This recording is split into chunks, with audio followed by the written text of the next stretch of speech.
Daily bread Bible facts. Bible ప్రకారం ఉపవాసం ఎలా చేయాలి? ఉపవాసంలో ఉన్నప్పుడు భార్యాభర్తలు లైంగికంగా కలవచ్చా?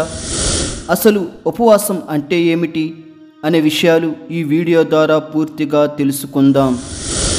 ఉపవాసం అను పదమును విభజిస్తే ఉప ప్లస్ ఆవాసం. ఉప అనగా దగ్గరగా అని అర్థం, ఆవాసం అనగా నివసించుట అని అర్థం.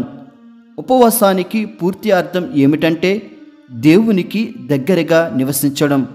అంటే లోక సంబంధమైన ప్రతి విధమైన పనిని మరియు ఆలోచనలను ప్రక్కన పెట్టి దేవునికి దగ్గరగా ఆధ్యాత్మిక జీవితంలో గడపడమే ఉపవాసం. అయితే క్రొత్త నిబంధనలో ఆదిమ అపోస్తులు ప్రతి క్రైస్తవుడు తప్పకుండా ఉపవాసం చేయండి అని స్పష్టమైన ఆజ్ఞ జారీ చేయలేదు. కానీ పాత నిబంధనలో అయితే సంవత్సరంలో ఒకరోజు ప్రాయశ్చిత్తార్థ దినము రోజున ఉపవాసం చేయండి అని దేవుడు ఆజ్ఞ జారీ చేశాడు. లేవ్యాకాండము 23వ అధ్యాయము 27వ వచనం. ఈ 7వ నెల 10వ దినము పాపము నిమిత్తమైన ప్రాయశ్చిత్తార్థ దినము. అందులో మీరు పరిశుద్ధ సంఘముగా కూడవలను. మిమ్మును మీరు దుఃఖపరుచుకుని యెహోవాకు హోమము చేయవలను.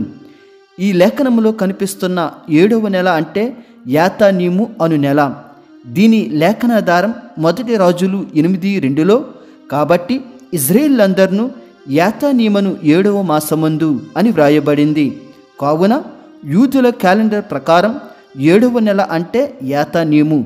ఇప్పుడు మన గ్రెగోరియన్ క్యాలెండర్ ప్రకారం యాతానీము అంటే అక్టోబర్ నెల. ఈ నెల 10వ తారీఖున ఇజ్రాయేలీయులు పరిశుద్ధ సంఘముగా కూడి పాపముల నిమిత్తమై ప్రాయశ్చిత్త దినము జరిగించేవారు. ఈ రోజున ఏ పని చేయకుండా ఉపవాసం చేసేవారు. అయితే ఇటువంటి స్పష్టమైన ఆజ్ఞ క్రొత్త నిబంధనలో యేసుక్రీస్తు కానీ ఆదిమ అపోస్తులు కానీ జారీ చేయలేదు. కానీ సందర్భం బట్టి మరియు ఆధ్యాత్మిక అవసరతలు బట్టి క్రొత్త నిబంధన భక్తులు ఉపవాసం చేశారు. అందులో భాగంగా ఆదిమ అపోస్తులు ఉపవాసం చేశారు. మత్తయి సువార్త 9వ అధ్యాయము 15వ వచనం. యేసు, పెండ్లి కుమారుడు తమతో కూడా నుండు కాలమున పెండ్లి ఇంటి వారు దుఃఖపడగలరా? పెండ్లి కుమారుడు వారి యొద్ద నుండి కొనుపోబడి దినములు వచ్చును, అప్పుడు వారు ఉపవాసము చేతురు. ఈ లేఖనములో యేసుక్రీస్తు పెండ్లి కుమారుడితో పోల్చబడ్డాడు. 12 మంది శిష్యులు నా దగ్గర ఉన్నప్పుడు ఉపవాసం చేయనవసరం లేదు. రాబోయే రోజుల్లో నేను ఆరోహణం అయ్యి పరలోకం వెళ్ళిపోతాను, ఆ తరువాత వారు ఉపవాసం చేస్తారని యేసుక్రీస్తు గారు అంటున్నారు. అట్టి విధంగానే ఆదిమ అపోస్తులు మరియు అపోస్తులుడైన పౌలు బృందం అనేక మార్లు సందర్భం బట్టి ఉపవాసం చేశారు. అపోస్తులు 14:23లో ఉపవాస ప్రార్థనలు చేసినట్టుగా మనకు కనిపిస్తుంది. 2వ కొరింథీ 6:5 మరియు 2వ కొరింథీ 11:27లో తరచుగా మేము ఉపవాసములతో ఉన్నాము అని పౌలు ఈ పత్రికలలో వ్రాసాడు. అలాగే యేసుక్రీస్తు కూడా సువార్త పరిచర్య ప్రారంభించే ముందు 40 రోజులు ఉపవాసం చేశారు. ఇప్పటి వరకు చెప్పిన దాన్ని బట్టి, సందర్భం బట్టి మరియు ఆధ్యాత్మిక అవసరతలు బట్టి మరియు విలువైనవి పొందుకోవడం కోసం మరియు దేవునికి ఏదైనా సమర్పించుకోవడం కోసం ఉపవాసాలు చేయవచ్చు. ఉపవాస ప్రార్థన ద్వారా బైబిల్లో అనేక మంది భక్తులు ఆశీర్వాదాలు పొందుకున్నారు, అసాధ్యమైనవి సాధించుకోగలిగారు. కావున ప్రతి క్రైస్తవుడు ఉపవాసం చేయడం చాలా మంచిది. ఇప్పుడు ఈ ఉపవాసం ఎలా చేయాలో నేర్చుకుందాం. గ్రీకులు ఉపవాసాన్ని ఈ పదం నుండి అనువదించారు.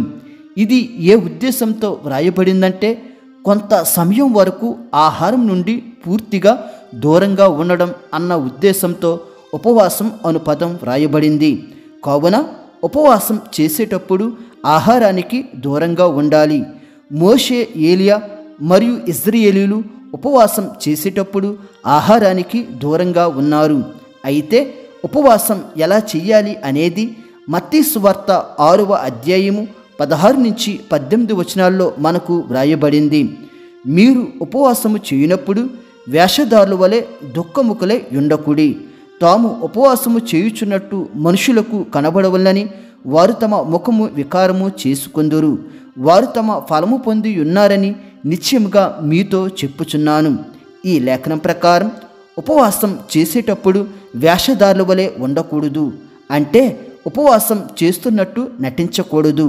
అలాగే మనుషుల కోసం ఉపవాసం చేయకూడదు. దేవుని కోసమే ఉపవాసం చేయాలి. ఉపవాసము చేయునట్టు మనుషులకు కనబడవల్లని కాక రహస్యమందు నీ తండ్రికే కనబడవల్లని. ఈ లేఖనం ప్రకారం మనం వ్యక్తిగత ఉపవాసం చేసేటప్పుడు ఆ విషయాన్ని రహస్యంగా ఉంచుకోవాలి. అలాగని చాటింపు వేయకూడదు. కేవలం దేవునికి మాత్రమే తెలిసేలాగున ఉపవాసం చేయాలి. ఈ విధంగా నీవు వ్యక్తిగతంగా మరియు ఒంటరిగా ఉన్నప్పుడు ఉపవాసం చేయాలి. కానీ కొన్ని సందర్భాలలో ఇజ్రాయేలులాగా మరియు నినివే ప్రజల్లాగా అందరూ కలిసి దేశం కోసం లేదా గ్రామం కోసం లేదా సంఘం కోసం ఉపవాసం చేయవలసిన పరిస్థితులు ఏర్పడినప్పుడు అందరితో కలిసి చేయాలి. అయితే ఉపవాసం ఎలా చేయాలో దేవుడు స్పష్టత ఇచ్చాడు. నీవు ఉపవాసము చేయనప్పుడు నీ తల అంటుకుని నీ ముఖము కడుగుకొనుము. అప్పుడు రహస్యమందు చూచుచున్న నీ తండ్రి నీకు ప్రతిఫలమిచ్చును. ముందుగా ఉపవాసం చేసేటప్పుడు ప్రతి విశ్వాసి ఆహారానికి దూరంగా ఉండాలి. ఎందుకంటే ఉపవాసం అను పదమే ఆహారానికి కొంత సమయం దూరంగా ఉండాలి అన్న ఉద్దేశంతో గ్రీకు భాషలో బైబిల్లో వ్రాయబడింది. కావున మీరు ఎంత సమయం ఉండాలి అని అనుకుంటున్నారో ఆ సమయం వరకు మీరు ఎటువంటి ఆహారం తీసుకోకూడదు. కొంతమంది ఒక పూట ఆహారం తీసుకోకూడదు అనుకుంటారు. మరికొంతమంది ఒకరోజు ఆహారం తీసుకోకూడదు అనుకుంటారు. మరికొంతమంది 2 రోజులు 3 రోజులు ఇలా అనుకుంటారు.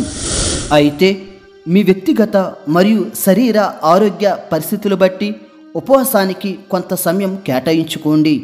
ఆ కేటాయించుకున్న సమయంలో మాత్రం ఎటువంటి ఆహారం తీసుకోకూడదు. ఆ తరువాత ఈ లేఖనం ప్రకారం తల అంటుకోవాలి అని వ్రాయబడింది.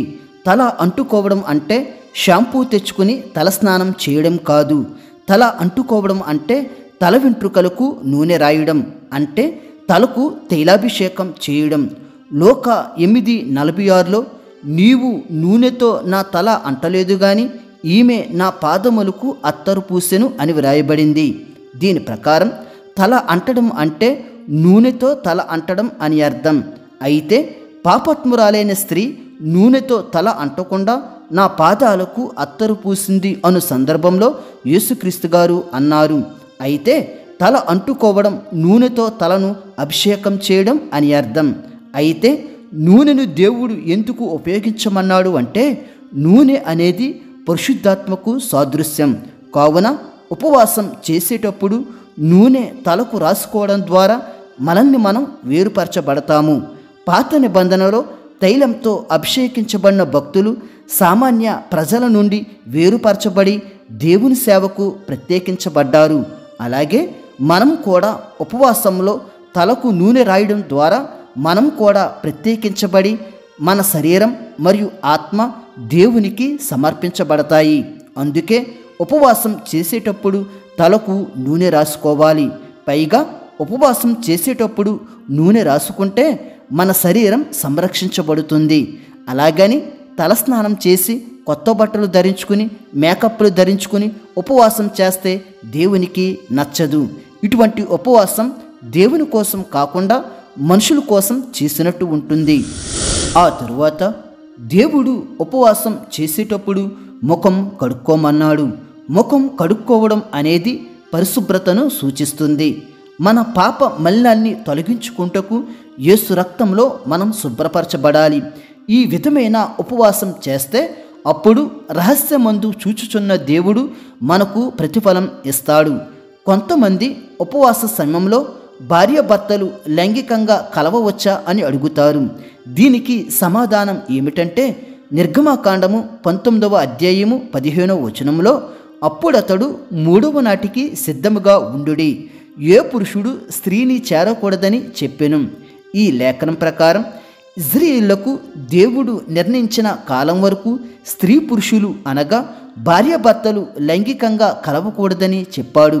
అలాగే 1 కొరింథీ 7:5లో ఈ విధంగా వ్రాయబడింది, ప్రార్థన చేయుటకు మీకు సావకాశము కలుగునట్లు కొంతకాలం వరకు ఉభయలా సమ్మతి చొప్పుననే తప్ప ఒకరినొకరు ఎడబాయుకుడి.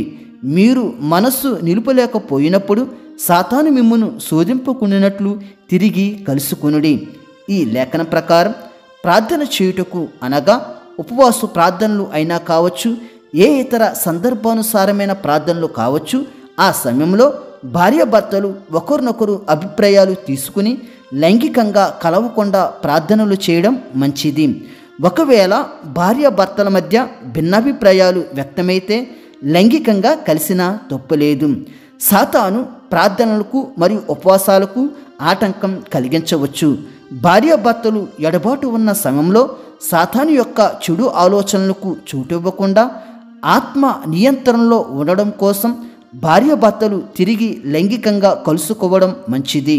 కావున ఉపవాసం చేసేటప్పుడు భార్యాభర్తల ఆలోచనలు బట్టి లైంగికంగా కలవచ్చా కలవకూడదా అనేది భార్యాభర్తలే నిర్ణయం తీసుకోవాలి. కొంతమంది 40 రోజుల ఉపవాస ప్రార్థనలో మాంసం తినవచ్చా తినకూడదా అని అడుగుతారు. దీనికి సమాధానం ఏమిటంటే దానియేలు 10వ అధ్యాయము 3వ వచనం, 3 వారములు గడుచు వరకు నేను సంతోషముగా భోజనము చేయలేకయుంటిని. మాంసము గాని ద్రాక్షారసము గాని నా నోటిలోనికి రాలేదు. స్నానాభిషేకములను చేసుకొనలేదు. ఈ లేఖనం ప్రకారం దానియేలు 21 రోజులు ఉపవాసం చేశాడు. ఆ 21 రోజులలో దానియేలు మాంసం తినలేదు, ద్రాక్షారసం త్రాగలేదు మరియు స్నానం కూడా చేయలేదు. ఈ రకంగా మాంసం తినకుండా ఉపవాసం చేయాలి అనుకుంటే చేయండి, తప్పు లేదు. అది మీ వ్యక్తిగత అభిప్రాయం మాత్రమే. దేవునికి లోక సంబంధమైన వాటిలో ఏవైతే వదులుకోవాలి అని సమర్పించుకుంటున్నారో అవన్నీ వదులుకుని ఉపవాసం చేయడం మంచిది. అయితే ఉపవాసం అంటే ఆహారం కంటే దేవుని విషయాలపై దృష్టి పెట్టడం ముఖ్యం. లోక దృష్టిని మళ్లించి మన దృష్టిని దేవుని వైపు మళ్లించాలి. ఇదే నిజమైన ఉపవాసం. లోక 18:12లో పరిసయ్యుడు వారానికి 2 రోజులు ఉపవాసం చేశాడు, కానీ దేవుడు ఆ ఉపవాసాన్ని అంగీకరించలేదు. దీనికి కారణం పరిసయ్యుడు ఆహార నియమాల విషయంలో దృష్టి పెట్టాడు కానీ దేవుని కార్యాలపై దృష్టి పెట్టలేదు. ఉపవాసం ద్వారా దేవునికి దగ్గర అవ్వాలి, అలాగని లోక సంబంధ విషయాలపై దృష్టి పెట్టకూడదు. అలాగే షుగర్ వ్యాధిగ్రస్తులు మరియు ఇతర అనారోగ్య సమస్యలతో బాధపడేవారు వైద్యుల పరిరక్షణలో ఉపవాసం చేయడం మంచిది. ఈ వీడియో మీకు ఆశీర్వాదకరంగా ఉన్నట్లయితే లైక్ చేసి సబ్స్క్రైబ్ చేసుకోవడం మర్చిపోవద్దు. దేవుడు మిమ్ములను మీ కుటుంబములను దీవించునుగాక. ఆమేన్.